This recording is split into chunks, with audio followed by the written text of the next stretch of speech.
So one of the signs was that the stick, the staff, is going to turn into a snake, right? It's a famous story. Interesting. The tanin. Or crocodile. This was Tanin and snake is not the same. No. It was a crocodile, wasn't it? Tanin is a crocodile, yeah. This was a snake. This was a stick that was passed down, by the way, from generation to generation, from Adam. This is Midrash? Yeah. And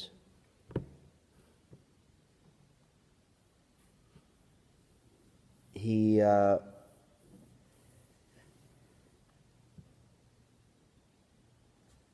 then we have this scenario where Aaron throws his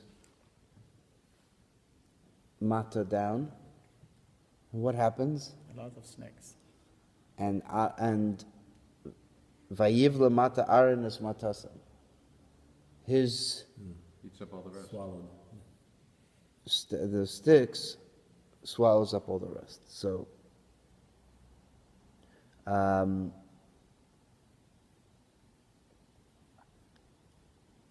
Rashi says, Me'acha shechazar v'nasa mata bolas kulan. Rashi says that it had to first become back a stick. Then it somehow ate up all the other sticks. So the Gemara talks about this. The idea of why it had to become back into a stick, and only then could it swallow all the rest. So there's this notion of how we deal with one another, how we interact with one another in every sphere of life.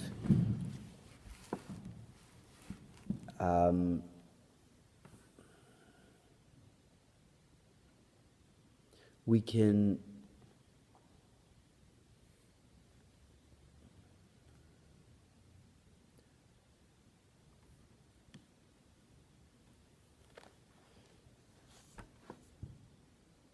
there are certain situations in our lives in which we are put into predicaments that force us to exercise control over situations that have spiraled out of control.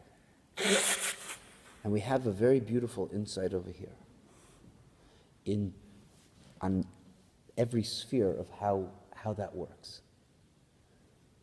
There is two basic approaches in retaking control. The result is the same, both ways. The approach is radically different, though. There's a certain scenario in which you can maintain your flexibility, maintain a attitude of softness, and still take control of the situation.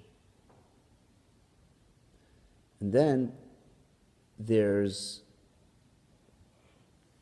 certain situations where the situation has spiraled so out of control that it requires a firmness. So the metaphor of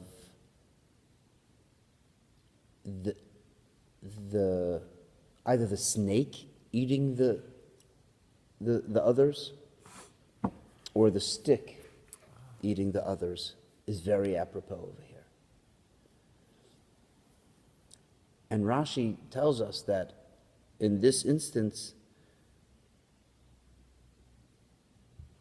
it was no longer at a point where the snakes could eat the other snakes. It had to become a stick that was eating the other sticks. Why? Very simple. Because if you're trying to control something that is still moving around a little bit, that still has a little way of maneuvering, then you could probably maneuver with it. And that's what a snake is.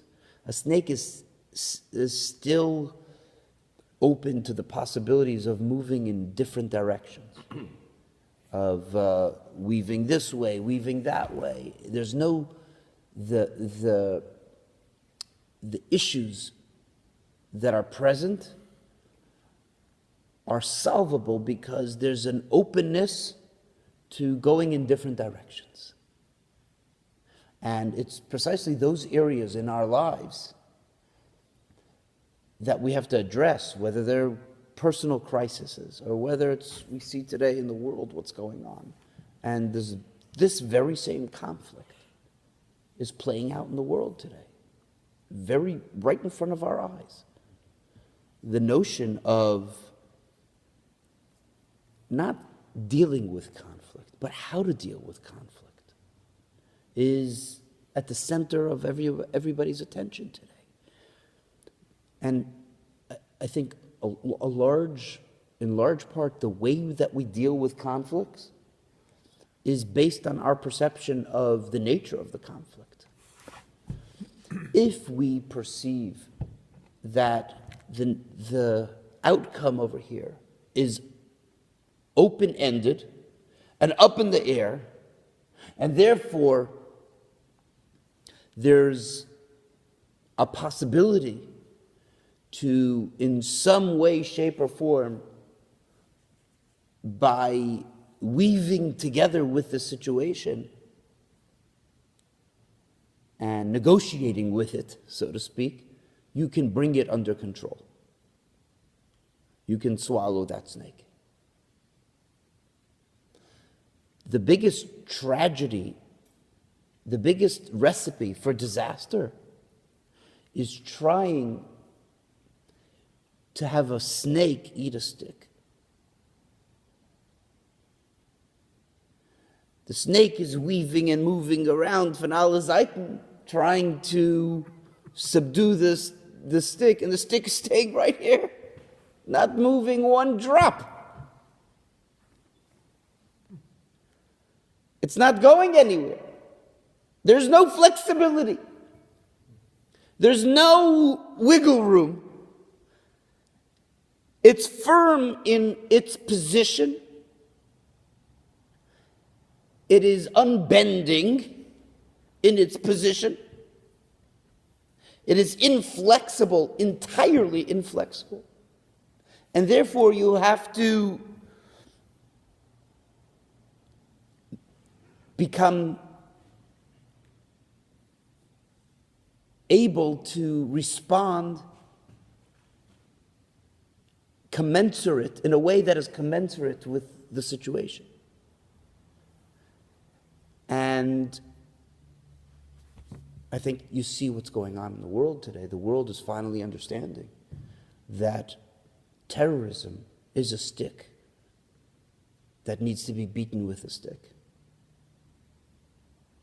And it's not a live snake that can be negotiated with, that still has a soul. Because as venomous as a snake can be, it can be charmed, it can be tamed. And you can swallow it, and you can deal with it in some way. But once it has hardened into something that doesn't move anymore, then you better not be trying to deal with it in a way of flexibility, because you'll get nowhere. And I think this idea holds true in the sphere of our personal relationships as well, and with our families.